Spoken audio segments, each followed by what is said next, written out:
Hi dear learners welcome back to Bagdev tutor. आमे तुमर summative assessment 2 examination पई साहित्यर 450 टी एमसीक्यू को डिस्कशन करथिले एवं एही क्लास टी होची एही टॉप 450 एमसीक्यू रो पार्ट 7 क्लास।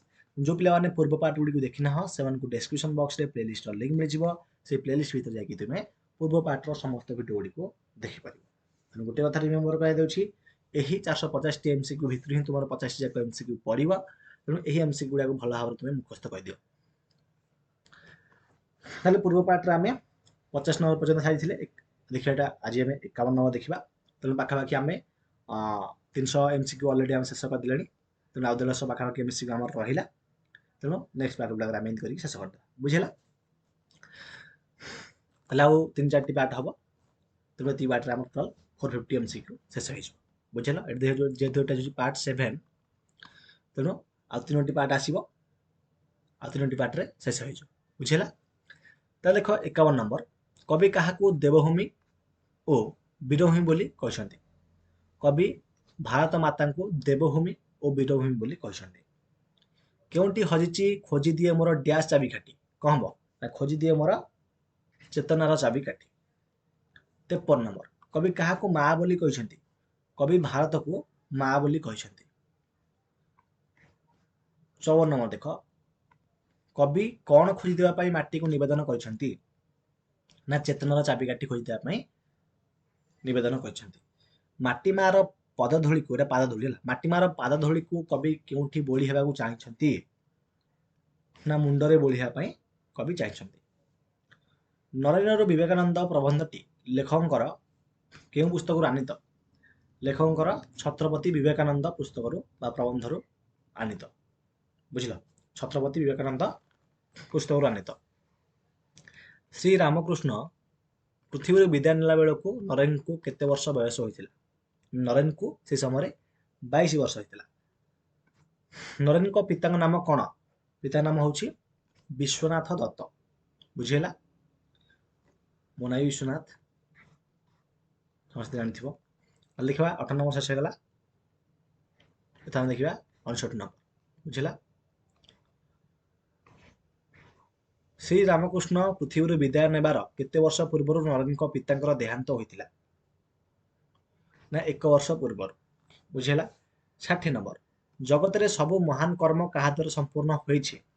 सब महान कर्म एकुटिया मनुष्य द्वारा ही संपन्न होइछि। ता देख 61 नंबर नरेन्द्र विवेकानंद को जन्म देवा पाई किए एंतुलशाला होइथिला। एंतुलशाला होइथिला दक्षिणेश्वर। नरेन्द्र विवेकानंद को जन्म देवा पाई श्री रामकृष्ण कौन होइथिले? श्री रामकृष्ण धात्री होइथिले। मन रख कौन होइथिले ना धात्री होइथिले बुझेला। ता देखा नेक्स्ट क्वेश्चन नरेनकर केउ व्याकुलता ठाकुर को जଣା थिला ना निर्विकल्प समाधिर दिव्य अनुभूति पाई व्याकुलता एटा ठाकुर को जଣା थिला।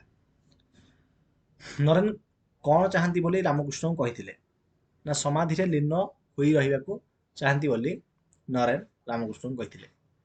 65 नंबर देखो भारतीय दर्शन रे कहार सेवा ही ईश्वर सेवा ना मनुष्यर सेवा ही ईश्वर सेवा।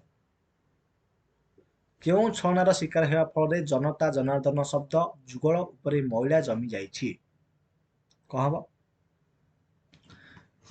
ना राजनैतिक छलनार शिकार हेबा पर बुझेला। ता देखो 67 नंबर यहदाम त्याग करिया पूर्वरु श्री रामकृष्ण नरेन को हाथ रे केउ मानको समर्पी देथिले ना तरुण शिष्य मानको समर्पी देथिले। 68 नंबर कहार कल्याण साधन करिया को नरेन को निर्देश दे श्री रामकृष्ण विदाय नेथिले ना जगतर कल्याण साधन करिया को नरेन को निर्देश दे श्री रामकृष्ण विदाय नेथिले बुझेला। तापर देखिया आमे एथरो नेक्स्ट क्वेश्चन 68 नंबर देखिबा श्री सुरेश चंद्र मित्र किए? सुरेश चंद्र मित्र होउछंती श्री रामकृष्ण जने गृहस्थ भक्त। बराहनगर ठारे तांको पुराणा कोठा को किए श्री रामकृष्ण युवक शिष्य मानक छाड़ी देथिले ना सुरेश चंद्र मित्र। 71 नंबर देख नवीन सन्यासी गण मास मास धरी कौन लगाई भात खाई? मास मास धरी कैंची काकुड़ी ଜାଣିଥିବ କଇଁଚି କାକୁଡ଼ି ପତ୍ର ସିଝା ଆଉ ଲୁଣ ଲଗେଇକି ଭାତ ଖାଇଛନ୍ତି। ତରୁଣ ସନ୍ନ୍ୟାସୀମାନେ ଠାକୁରଙ୍କର କେଉଁ ଭାବ ଯୋଗୁଁ ଏକାଠି ହୋଇଥିଲେ? ଠାକୁରଙ୍କର ଆଦର୍ଶ ଆଉ ପ୍ରେମ ଭାବ ଯୋଗୁଁ ଏକାଠି ହୋଇଥିଲେ। ବୁଝିଲା? ତା ଦେଖିବା ଆମେ 73 ନମ୍ବର। କାହାର ନିମନ୍ତ୍ରଣ ରକ୍ଷା କରି ନରେନ୍ଦ୍ରନାଥ ଗୁରୁଭାଇଙ୍କ ସହିତ ଆଣ୍ଟପୁର ଯାଇଥିଲେ? କାହାର ନିମନ୍ତ୍ରଣ ରକ୍ଷା କରିକି? ଉତ୍ତର ହବ ବାବୁରାମଙ୍କ ମାଙ୍କ ନିମନ୍ତ୍ରଣ ରଖିକି। 74 ନମ୍ବର। ଆଣ୍ଟପୁର ଠାରେ ଦିନେ ରାତିରେ ନରେନ୍ଦ୍ରନାଥ ଭାବ ବିହ୍ୱଳ ହୋଇ କାହା କଥା କହିବାକୁ ଲାଗିଥିଲେ? ଉତ୍ତର ହବ ଯୀଶୁଙ୍କର କଥା କହିବାକୁ ଲାଗିଥିଲେ। ବୁଝିହେଲା? ତା ଦେଖିବା 75 ନମ୍ବର।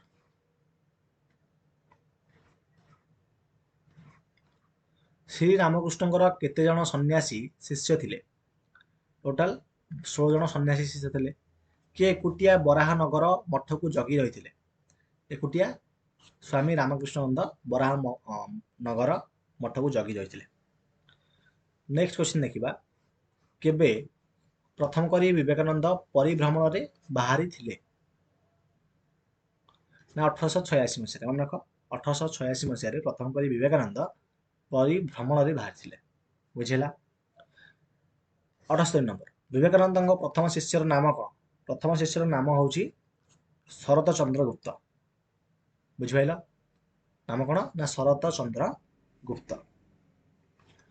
69 ନମ୍ବର ଦେଖିବା। 69 ରୁ 79 ନମ୍ବର। ଶ୍ରୀ ଶରତ ଚନ୍ଦ୍ର ଗୁପ୍ତଙ୍କର ସନ୍ନ୍ୟାସୀ ନାମ କ'ଣ? ସନ୍ନ୍ୟାସୀଙ୍କ ନାମ ହେଉଛି ସଦାନନ୍ଦ। ପାଓହାରୀ ବାବାଙ୍କ ସହିତ ବିବେକାନନ୍ଦଙ୍କର କେଉଁଠାରେ ସାକ୍ଷାତ ହୋଇଥିଲା? ନା ଗାଜିପୁର ଠାରେ ସାକ୍ଷାତ ହୋଇଥିଲା। ବିବେକାନନ୍ଦ ଦ୍ୱିତୀୟବାର ଭ୍ରମଣରେ ବାହାରି କେଉଁଠିକି ଯାଇଥିଲେ? ଦ୍ୱିତୀୟବାର ଭ୍ରମଣରେ ହରିଦ୍ୱାର ଯାଇଥିଲେ। ଆପଣ କୋଉଠି ଯାଇଥିଲେ? ନା ହରିଦ୍ୱାର ଯାଇଥିଲେ। ବୁଝିଲା? ତା ଦେଖ ନେକ୍ସଟ କ୍ୱେଶ୍ଚିନ୍। ଭିତରେ ରହିଥିବା ପ୍ରଚଣ୍ଡ ଶକ୍ତି ବିବେକାନନ୍ଦଙ୍କୁ ସର୍ବଦା ଅସ୍ଥିର କରିଥିଲା କାହିଁକି? ନା ନିଗମ ପଥ ନ ପାଇବାରୁ। ବୁଝିଲା? ନିଗମ ପଥ ନ ପାଇବାରୁ। ତା ଦେଖିବା ଆମେ ନେକ୍ସଟ କ୍ୱେଶ୍ଚିନ୍। ବିବେକାନନ୍ଦଙ୍କ ହୃଦୟ ବିଚଳିତ ହୋଇଥିଲା କାହିଁକି? କାହିଁକି ବିଚଳିତ ହୋଇଥିଲା? ନା ଭୋକିଲା ଲୋକଙ୍କ ଦୁଃଖ ଆଖିରେ ଦେଖିବାରୁ ବିବେକାନନ୍ଦଙ୍କ ହୃଦୟ ବିଚଳିତ ହୋଇଥିଲା। ବୁଝିଲା? ତା ଦେଖିବା 84 ନମ୍ବର। ଆଦିବାସୀ ବସ୍ତିରେ କେଉଁମାନଙ୍କ ଅତିଥି ହେଲା ବେଳେ ବିବେକାନନ୍ଦ ସେମାନେ ଦିନକୁ ମୁଠାଏ ଭାତ ପାଉନଥିବା ଦେଖିଥିଲେ? ନା ସାନ୍ତାଳ ମାନ। ମନେ ରଖ, ସାନ୍ତାଳ ମାନଙ୍କ ଅତିଥି ହୋଇଥିବା ସମୟ। 85 ନମ୍ବର ଦେଖିବା। ରାଜପୁତାନାରେ ବିବେକାନନ୍ଦ କେଉଁ ମହାରାଜାଙ୍କ ଆତିଥ୍ୟ ଗ୍ରହଣ କରିଥିଲେ? ନା ଖେତରୀ ମହାରାଜାଙ୍କ ଆତିଥ୍ୟ ଗ୍ରହଣ କରିଥିଲେ। କେଉଁ ରାଜାଙ୍କ ସମଧନା ଉତ୍ସବରେ ବାଇଜୀ ମୀରା ଭଜନ ଗାଇଥିଲେ? ନା ଖେତରୀ ରାଜାଙ୍କ ସମଧନା ଉତ୍ସବରେ। ଦେଶର ଅଗଣିତ ଭୋକିଲା ମଣିଷକୁ ଦେଖି ବିବେକାନନ୍ଦ କେଉଁ ନୂତନ ଜ୍ଞାନ ପାଇଥିଲେ? ନା ଭୋକିଲା ପେଟରେ ଧର୍ମ ଅନାବଶ୍ୟକ, ଏହି ନୂତନ ଜ୍ଞାନ ପାଇଥିଲେ। ବୁଝିଲା? 28 ନମ୍ବର ଦେଖ। ବିବେକାନନ୍ଦ କାହାକୁ ସନ୍ନ୍ୟାସୀର ଯଥାର୍ଥ ବ୍ରତ ବୋଲି ସ୍ଥିର କରିଥିଲେ? ନା ଦରିଦ୍ର ନାରାୟଣଙ୍କ ସେବା। ନେକ୍ସଟ କ୍ୱେଶ୍ଚିନ୍ ଦେଖିବା। କାହାକୁ ପ୍ରବଳ ପ୍ରତାପୀ ଓ ଅଜେୟ ଦାନବ ବୋଲି ପଠିତ ପ୍ରବନ୍ଧରେ କୁହାଯାଇଛି? ନା ଦାରିଦ୍ର୍ୟ। ବିବେକାନନ୍ଦଙ୍କର ଯାତ୍ରା କେଉଁଠାରୁ ଆରମ୍ଭ ହୋଇଥିଲା? ଯାତ୍ରା ବରାହ ନଗର ଠାରୁ ଆରମ୍ଭ ହୋଇଥିଲା। ଇମ୍ପୋର୍ଟାଣ୍ଟ କ୍ୱେଶ୍ଚିନ୍ ମନେ ରଖ। କୋଉଠାରୁ ଆରମ୍ଭ ହୋଇଥିଲା? ନା ବରାହ ନଗର ଠାରୁ ଆରମ୍ଭ ହୋଇଥିଲା। ଗଙ୍ଗା କୂଳକୁ ଯିବା ବାଟରେ ପଣ୍ଡିତମାନେ ସ୍ୱାମୀଜୀଙ୍କ ଚକ୍ଷୁରେ କ'ଣ ଥିବା କୁହାକୁହି ହେଉଥିବା ଶ୍ରଦ୍ଧାନନ୍ଦ ଶୁଣିଥିଲେ? ନା ମୋହିନୀ ଶକ୍ତି ଥିବା କଥା। କାହାକୁ ନ ବଦଳାଇ ପୁରୁଣା ସମାଜକୁ ଭାଙ୍ଗି ହେବ ନାହିଁ?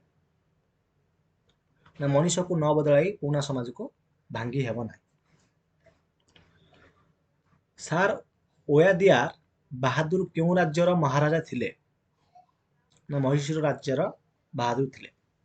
ପୁଣ୍ୟଭୂମି କନ୍ୟାକୁମାରୀ ଭାରତର କେଉଁ ସୀମାନ୍ତରେ ଅବସ୍ଥିତ? ନା ଦକ୍ଷିଣ ସୀମାନ୍ତରେ ଅବସ୍ଥିତ କନ୍ୟାକୁମାରୀଟା। ଭାରତର ଶେଷ ଭୂଖଣ୍ଡ ରୂପେ ମୁଣ୍ଡ ଟେକିଥିବା ସମୁଦ୍ର ମଧ୍ୟସ୍ଥ ପାହାଡ଼କୁ ବିବେକାନନ୍ଦ କିପରି ଯାଇଥିଲେ? ନା ପହଁରି ଯାଇଥିଲେ। ଦରିଆ ପାରି ଯିବାକୁ ପଡ଼ିବ ବୋଲି ବିବେକାନନ୍ଦ କେଉଁଠାରେ ସ୍ଥିର କରିଥିଲେ? ନା କନ୍ୟାକୁମାରୀ ଠାରେ ସ୍ଥିର କରିଥିଲେ। ଦେଖିବା 97 ନମ୍ବର। କେଉଁ ଆଇନ ଦ୍ୱାରା ଇଂରେଜମାନେ ଓଡ଼ିଶାର କୃଷକ ଓ ଜମି ମାଲିକଙ୍କ ଜମିକୁ ନୂତନ ସୃଷ୍ଟ ଅନୁଗତ ଜମିଦାରମାନଙ୍କୁ ହସ୍ତାନ୍ତରିତ କରିଥିଲେ? ନା ସୂର୍ଯ୍ୟାସ୍ତ ନିଲାମ ଆଇନ ଯୋଗୁଁ। 98 ନମ୍ବର ଦେଖ, ଖ୍ରୀଷ୍ଟୀୟ ମିଶନାରୀ ମାନେ କେଉଁ ମସିହାରୁ ଓଡ଼ିଶାରେ ମିଶନ ସ୍କୁଲ ମାନ ପ୍ରତିଷ୍ଠା କରିଥିଲେ? ନା 1822 ମସିହା। ମନେ ରଖ କେଉଁ ମସିହାରୁ? ନା 1822 ମସିହାରୁ।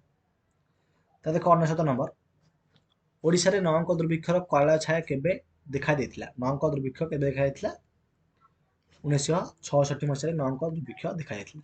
ଏହା ବହୁତ ଇମ୍ପୋର୍ଟାଣ୍ଟ କ୍ୱେଶ୍ଚିନ୍ ଏଟା।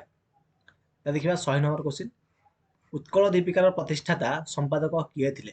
ଉତ୍କଳ ଦୀପିକାର ପ୍ରତିଷ୍ଠାତା ସମ୍ପାଦକ ଥିଲେ ଗୌରୀଶଙ୍କର ରାୟ। ବୁଝିହେଲା? ଗୌରୀଶଙ୍କର ରାୟ। ତେଣୁ এই ପାର୍ଟଟି କଥା ଆମେ ଏଣ୍ଡ କରିଦେବା। ଯେଉଁ ପିଲାମାନେ ବାଗଦେବୀ ଟ୍ୟୁଟର ୟୁଟ୍ୟୁବ୍ ଚ୍ୟାନେଲକୁ ସବସ୍କ୍ରାଇବ୍ କରିନାହ ସେମାନେ ନିଶ୍ଚିତ ଭାବରେ ସବସ୍କ୍ରାଇବ୍ କରିଦେବ ଏବଂ ବେଲ୍ ନୋଟିଫିକେସନକୁ ମଧ୍ୟ ଅନ୍ କରିଦେବ। ଏବଂ ଯେଉଁ ପିଲାମାନେ ଆପ୍ଲିକେସନ୍ ଡାଉନଲୋଡ୍ କରିନାହ ସେମାନେ ଯାଇକି ଆପ୍ଲିକେସନ୍ ଡାଉନଲୋଡ୍ କରିଦେବ। ଏବଂ ମ୍ୟାଥ୍ ପ୍ରାକ୍ଟିସ୍ ବ୍ୟାଚ୍ର ପ୍ରାଇସ୍ ବର୍ତ୍ତମାନ ସମୟରେ 139 ରହିଛି। লিমিটেড টাইম ପାଇଁ ରହିଛି। ଯେଉଁ ପିଲାମାନେ ଇଣ୍ଟରେଷ୍ଟେଡ୍ ଅଛ এই କୋର୍ସରେ ତୁମେ ଜଏନ୍ ହେଇପାରିବ। ବୁଝାଉଛି? ପୁଣି ଦେଖା ହେବା ନେକ୍ସଟ ପାର୍ଟରେ। ଆଉ ଯାହା ବି ତୁମ ଡାଉଟ୍ ରହିଛି ତୁମେ ନିଶ୍ଚିତ ଭାବରେ କମେଣ୍ଟ ବକ୍ସରେ କମେଣ୍ଟ କରି ଜଣାଇ ପାରିବ ଏବଂ ଭିଡ଼ିଓକୁ ଲାଇକ୍ କରିଦିଅ, ସାଙ୍ଗମାନଙ୍କ ସହିତ ସେୟାର କରିଦିଅ, ଯାହାଦ୍ୱାରା ସମସ୍ତେ ଏହି ଭିଡ଼ିଓକୁ ଦେଖିପାରିବେ। ଏବଂ ଡେସ୍କ୍ରିପସନ୍ ବକ୍ସରେ ମୁଁ ପ୍ଲେଲିଷ୍ଟର ଲିଙ୍କ୍ ଦେଇଛି। ସେହି ପ୍ଲେଲିଷ୍ଟ ଭିତରେ এই ଟପ୍ 450 MCQର ସବୁ ପାର୍ଟର ଭିଡ଼ିଓ ସେଠାରୁ ତୁମେ ଦେଖିପାରିବ। ଧନ୍ୟବାଦ।